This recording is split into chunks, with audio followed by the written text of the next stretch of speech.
kakuara araranuf kadhadhu Waaqayyo Gooftaa biraa. Abbootii koo si waama barsiisa kakuara araranuf kadhadhu Waaqayyo Gooftaa biraa. Abbootii koo si waama barsiisa kakuara araranuf kadhadhu Waaqayyo Gooftaa biraa. Abbootii koo si waama barsiisa kakuara araranuf kadhadhu Waaqayyo Gooftaa biraa.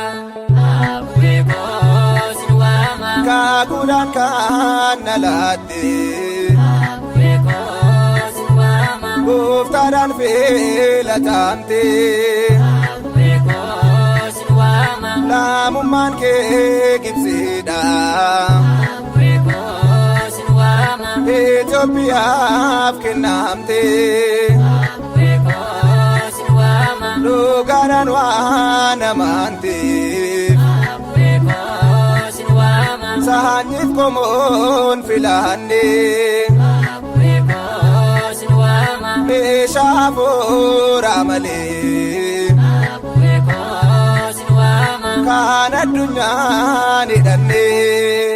Abbootii koo si waama barsiisa kakuara araranuf kadhadhu Waaqayyo Gooftaa biraa.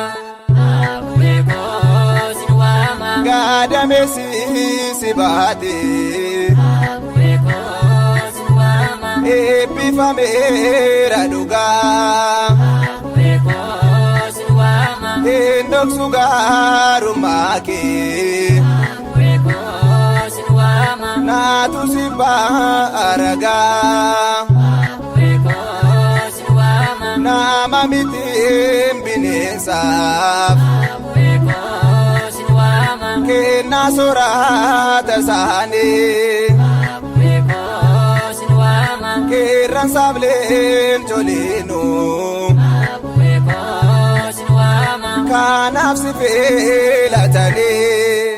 Abbootii koo si waama barsiisa kakuara araranuf kadhadhu Waaqayyo Gooftaa biraa.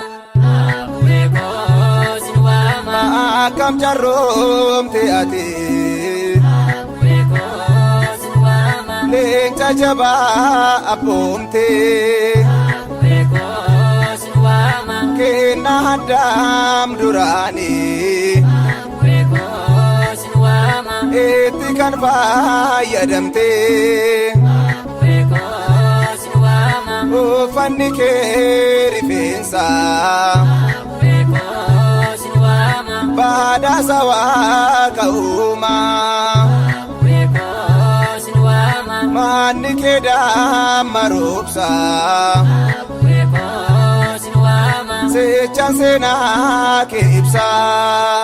Abbootii koo si waama barsiisa kakuara araranuf kadhadhu Waaqayyo Gooftaa biraa. Abbootii koo si waama Eenyu kan akka keeti Abbootii koo si waama gargaaraan rakkattoota Abbootii koo si waama ija mitiin bishaanoo Abbootii koo si waama eenyu tollaatti bilaata Abbootii koo si waama arjummaan kee danuudha Abbootii koo si waama ati hamaa namaadha Abbootii koo si waama kennaa kee gaarii sana Abbootii koo si waama kenniif dhaloota kana. Abbootii koo si waama barsiisa kakuara araranuf kadhadhu Waaqayyo Gooftaa biraa. Abbootii koo si waama barsiisa kakuara araranuf kadhadhu Waaqayyo Gooftaa biraa.